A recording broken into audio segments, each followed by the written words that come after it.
Puji Tuhan, Shalom Bapak Ibu Saudara yang diberkati Tuhan. Senang sekali kita kembali berjumpa dalam program rohani Morning Devotion pagi hari ini. Dan dalam kesempatan ini saya ingin berbagi tentang satu hal yang penting yang menjadi sorotan Tuhan buat setiap kita, baik umat Tuhan maupun terlebih setiap kita pelayan atau hamba-hamba Tuhan.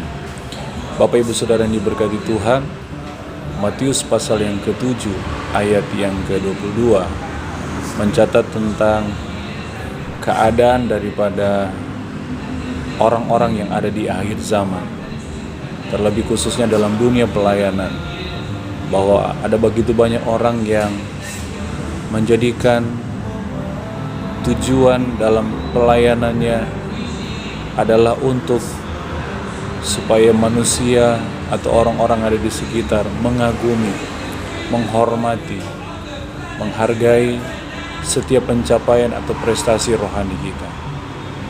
Tetapi sayangnya ayat yang ke-23 ada pernyataan yang dari Tuhan berkata bahwa nyalah engkau daripadaku sekalian pembuat kejahatan. Saudara yang dikasihi Tuhan, kita percaya bahwa pelayanan adalah sesuatu yang sangat dihargai oleh Tuhan. Apapun yang kita lakukan untuk Tuhan, itu adalah sesuatu hal yang tentunya menyenangkan hati Tuhan. Tetapi sadarkah kita bahwa ada begitu banyak kegiatan pelayanan yang ternyata kita lakukan bukan berdasarkan apa kehendak Tuhan, tapi apa menjadi kehendak manusia, kehendak kedagingan kita. Ketika kita tidak dapat menguasai diri kita, menaklukkan kedagingan kita, maka kita sedang melayani bukan Tuhan, tapi melayani diri kita yang kita jadikan Tuhan.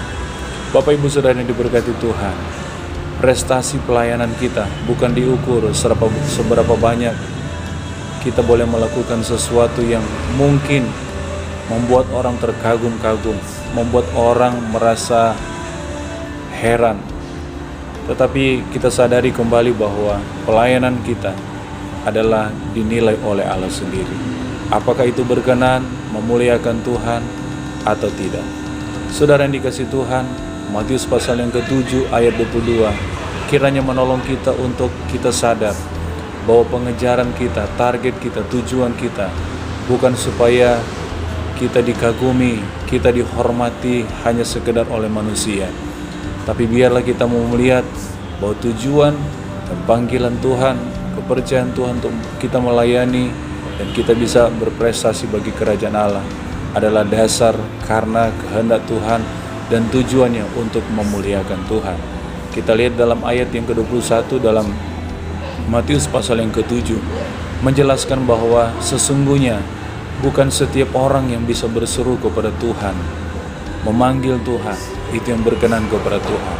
Tetapi sungguhnya adalah mereka yang hidup melakukan kehendak Allah, melakukan segala sesuatu di dalam koridor dan kedaulatan Tuhan, dan semuanya bertujuan supaya nama Tuhan selalu ditinggikan, nama Tuhan selalu dikenal, nama Tuhan semakin diagungkan, nama Tuhan semakin dipermuliakan. Bapak Ibu Saudara yang diberkati Tuhan, mari hari-hari ini jadikan bahwa hidup kita ini, ketika kita menjalaninya, selalu punya tujuan. Bagaimana kita selalu mau menyenangkan hati Tuhan, bagaimana kita selalu mau mempermuliakan Tuhan. Ketika kita mengalami mujizat, ketika kita menjadi pribadi yang dipakai Tuhan untuk melakukan sesuatu, menjadi berkat bagi orang lain, menjadi penolong bagi orang lain, atau kita boleh menjadi sesuatu yang menginspirasi orang lain, mari kita mau sadari hidup itu karena anugerah, dan hidup itu senantiasa harus berbuah untuk menjadi kemuliaan bagi Tuhan. Saya berdoa kiranya dijauhkan daripada setiap kita untuk mengambil bagian yang bukan milik kita. Yang kita harus sadari bahwa semua yang kita bisa lakukan, buah apapun yang kita hasilkan, biar kiranya semuanya berpulang untuk memuliakan akan Tuhan. Dijauhkan daripada kita untuk mengambil kemuliaan Tuhan, menjadi sombong dan angkuh, menjadi tinggi hati. Tetapi sesungguhnya kita harus tetap di dalam kerendahan hati untuk senantiasa hidup kita semakin terus dipakai Tuhan menjadi berkat. Tuhan Yesus memberkati.